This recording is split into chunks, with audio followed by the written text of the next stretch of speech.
Hello! So the last bits of content for patch 6.4 have rolled out, and while I was playing through it, it occurred to me that the conversation around the new patch content generally centers around reactions and guides. In general, the discussion is for people who are already in the community and will be playing the new content. But there are also a ton of players who may have, say, dropped subscription and are wondering if it's worth resubbing to experience the new content. If you're that kind of player, it's hard to get a feel for what the general reaction to a patch is without also being blasted with spoilers. So I'm here to provide you with a review of the patch, now that it's complete, so you can decide for yourself if it's worth your subscription. If you want my completely spoiler-free opinion, the gameplay of this patch is all great, but the various narratives in the patch have inconsistent quality levels that may leave story-only players disappointed. From this point on, I will start getting into specifics and showing content that was revealed on the special site, but for narrative elements, I will try to keep the overviews as vague as possible, so that people who care about the story can still enjoy it fresh while also understanding its quality level. At the end, there will also be a spoilers section where I can give my specific thoughts, but I will mark that when it's time so you can switch off if you don't want to get spoiled. Alright, let's get started. So the new main scenario quests for the Endwalker patch content have gotten a lot of flack recently, really picking up steam after 6.3.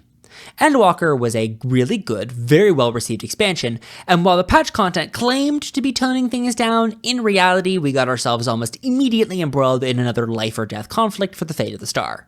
This time, however, our investment is much lower, considering how we just met a lot of these characters, making the patch content really feel like it's just treading old ground. And this time taking several months to do it. Unfortunately, patch 6.4's story is really emblematic of the worst bits of Endwalker patch content as a whole. I can't get into specifics because I don't want to give spoilers, but the plot of this patch spends a lot of its time just spinning its wheels.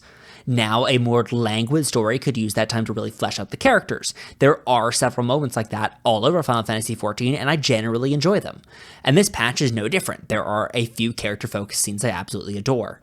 However, the majority of this story arc isn't doing that. Instead, it's just kind of there, existing, filling time so that the new patch can fill the contractual obligation to technically progress the story.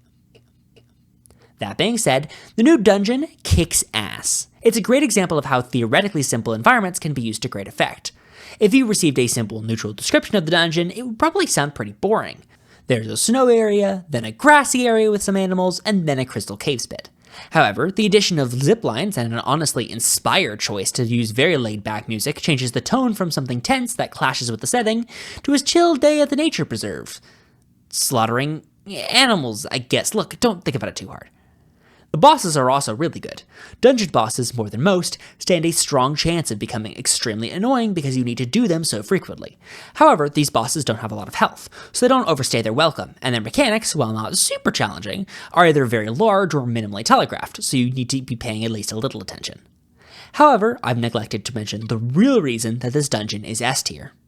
These bears. I love them. I would die for them. The new trial is pretty decent. I don't think the normal versions of trials need to be held to the same level of replayability as raids because most of the players are only going to come across them repeatedly if they do trial roulette. All a normal trial really needs to accomplish is to be fun to first time and feel reasonably climactic. For that purpose, this fight is rather well designed. It's decently lengthy without overstaying its welcome, and it uses minimal or early telegraphing judiciously without hammering them into the ground. Nothing super exceptional like the 6.2 trial, but honestly, a simple meal well made is very good. On the Savage end, I thought the Savage was pretty good as well. In the same vein as the normal mode, I don't think it's exceptional in any given way. There isn't a central mechanic that's super unique or interesting, but the mechanics it does have are solidly executed and well combined. I want to highlight Gale Spheres too, as it's a nice example of reincorporation of older mechanics to increase the difficulty. An extremely solid, well-rounded fight. The quality of the fights manages to keep up with the raids as well. The normal modes of all the raids are pretty good. They all have interesting mechanics that are remixed well, and they have just enough randomness and lack of telegraphing to keep things interesting on repeated runs. I think of the 4 fights, P9 is the weakest, but that's mostly because it's the starting fight of the tier and therefore has the least complexity. All the other fights have a great and interesting spin on their central mechanics. I've also heard nothing but good things about the Savage tier. I sadly haven't been able to personally go through it, so my ability to comment on specifics is limited, but I've heard universally good things about almost every fight. The only common pain spot I've seen for the tier is P12, but that seems to be more because it's a long, difficult progression block more than any specific mechanic being a pain. Overall, the tier seems really well received. The raid story also manages to finish things off on a high note. No specifics, but the plot is resolved in a satisfying way, and all the major characters get their due diligence in terms of emotional payoff. This is probably the best story this patch has, and is worth experiencing whenever you next pick up the game. I'm a huge fan of the variant dungeons, and I'm super glad they got added to the game. One aspect I think the main game of Final Fantasy XIV lacks is exploration. Aether currents are a thing, obviously, but most of the open world exists to serve the main story, gatherers, and fate farming. Variant dungeons give you a whole bunch of exploration, and they have so many secrets hidden away in them, it can really take some time to uncover everything. The new dungeon, Mount Rokkon, does a really good job hiding secrets within secrets, making for a real challenge uncovering them all. To be clear, that's a good thing. If everything was super easy to uncover, the gameplay would basically just be running down a checkbox list and it would be super boring. But no, a majority of the paths actually take effort to uncover, and I really enjoy that. That being said, they're not perfect, and I want to cover some of their flaws. In order to explain why without spoilers, I want to make up a hypothetical route for a variant dungeon. You start on the left, then you can either go through an obvious red door or a hidden blue door. If you go through the red door, you get a different ending if you flip a switch or not, and if you go through the blue door, you get a different ending if you kill a specific enemy first or last. My first problem is that basically every route of both current variant dungeons follow this layout. It makes the route feel rather formulaic and repetitive after a while because you can predict where every ending is going to be before you start. However, my main problem is that way too many endings end up coming down to binary choices with no hidden components. Like, the goal of variant dungeons is to explore and find secrets, and way too many endings come down to, did you rub the tree or the rock? More endings should involve actually needing to find some form of secret to unlock. That being said, this problem doesn't really take away from the enjoyment of the variant dungeon at all. They're still great fun, and I still highly recommend them. I just wanted to point out that they could be even better than they currently are. In the same vein, I love that we now have hard content for groups that aren't as large as normal raids. Raids are cool, but raids also require a lot of people, and generally require at least one dedicated raid lead ready to herd that group of cats. Criterion dungeons get to give that kind of experience, but at a size it's easy to just gather a group for. On top of that, because they're dungeons and not raids, they can explore more oddball encounter design, like the pseudo-stealth section in Sidon,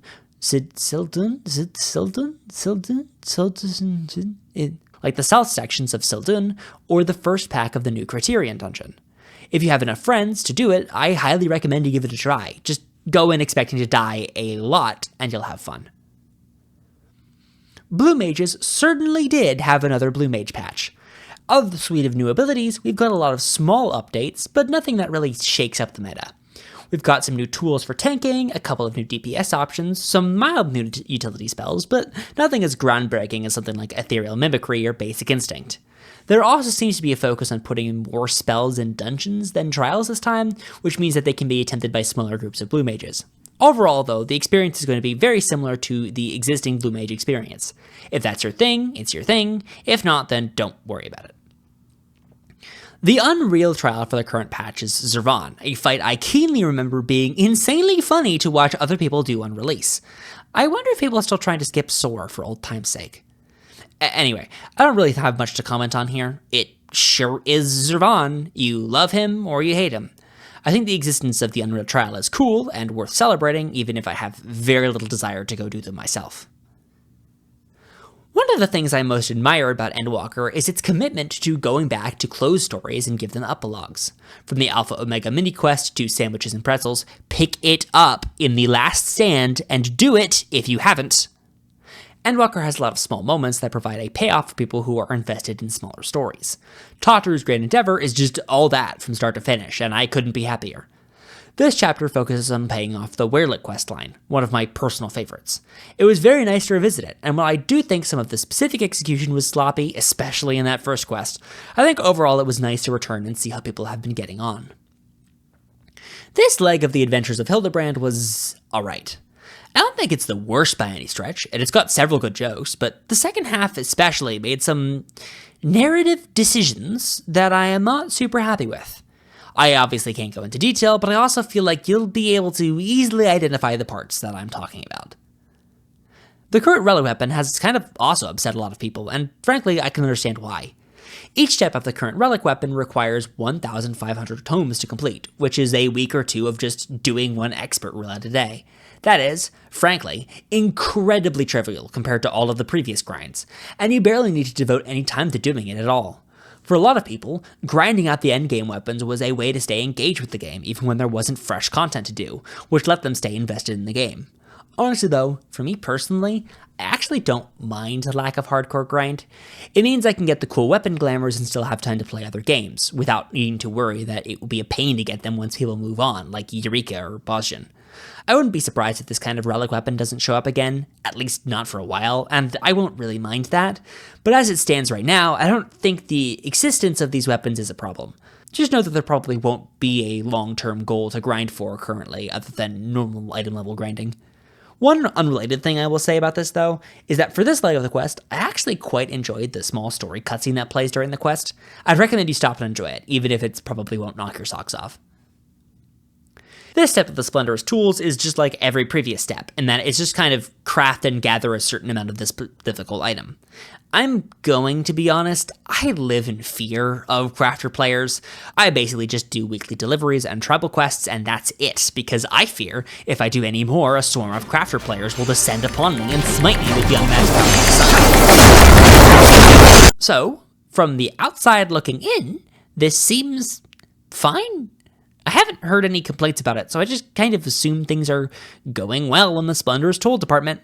If you've done this at all before, you probably know whether you love it or hate it, and therefore you can make your own judgment without my input.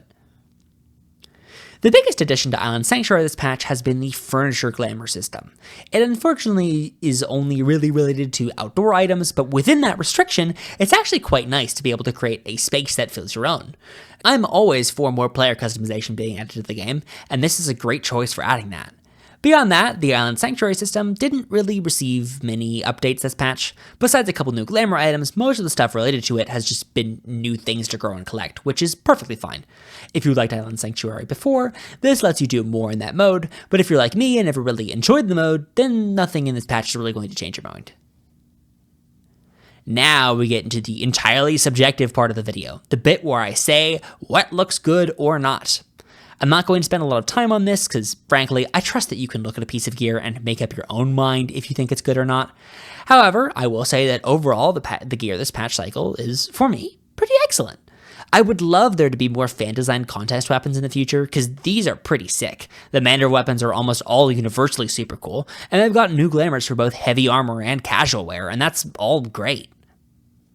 So, with all that in mind, how good is this patch overall? I would say that it's honestly pretty decent. Basically, all the gameplay offered this patch is great, from the raids to the dungeons, and the higher end content is juicy enough that high skill players may want to try sinking their teeth into it. However, the lack of a good story and long-term goals like relic weapons mean there isn't really a strong reason to rush to log in. Patches are weird to value because most of the content they add will be available forever. This means that the more you wait, the more content there is to do, but since the subscription price stays the same, that content to value purchase goes up over time.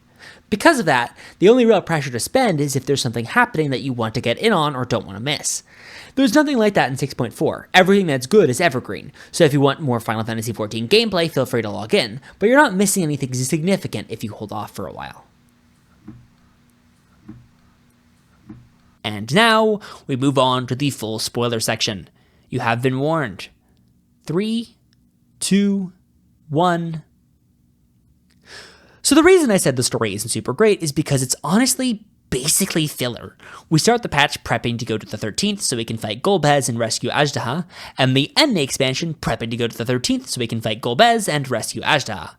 There's even this moment where we're about to have some actual plot development. Golbez is on the ropes, and it seems like we might actually have it, and then nope, he just calls in Big Bro, and suddenly he has a new fancy everything-proof shield, and we're back to square one.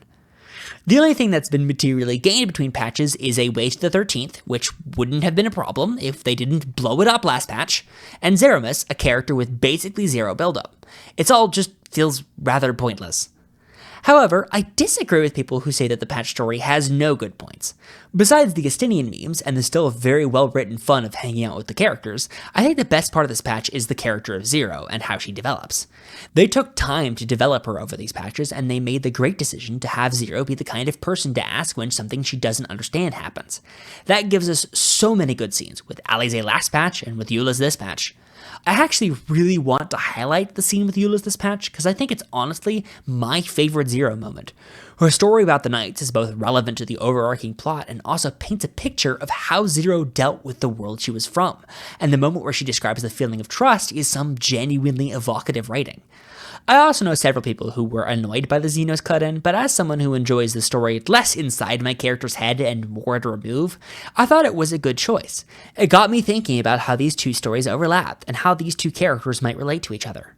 Did Xenos trust us? Is it the same as what Zero is experiencing? And if not, why? Those are interesting questions that got me to think more deeply about the writing of the game, and I think that's a cool, bold decision. Unfortunately, while the Zero drama is central to the patch story, it isn't all of it, and most of the rest of it is just kind of there. Seeing the 13th was cool, but that's mostly stopped for now, and honestly, the majority of the story has mostly either been fluff, which kind of sine waves between entertaining in a very vapid way and just straight up boring, and set up a future plot, which could be interesting, but we know basically nothing about it at this point, so yeah. As for the main raid story, I stand by the fact that it is quite good. Every single character monologue is great, and I enjoyed hearing their thoughts about their future and their fates. I will say it did feel a little bit postury, given that the main cast of the story is basically just a peanut gallery for most of the plot events, but Athena is a fun villain, her conflict with Erechthonios is well set up, and by the end, everything felt narratively and emotionally tied up. No one feels left behind, no one important feels underwritten, and it's all tied up nice and neat. I like it. One goal I will say I don't know if it succeeded at, however, was really adding complexity to ARR La Habrea. The Endwalker La Habrea and ARR La Habrea feel like two basically entirely different characters, and while it's possible to see how one leads to the other, ARR La Habrea doesn't feel more tragic or more emotional for me knowing these kinds of things. Just kind of feels like realizing an old friend from high school has been in with the wrong crowd. However, I would argue that it would need a truly incredible amount of time and effort put into it before it could do that, given that it's coming a full decade later. And since it's a side story with a side story's time and budget, I'm not surprised it didn't hit that mark. Oh well, not a huge shame. And now, onto Manderville.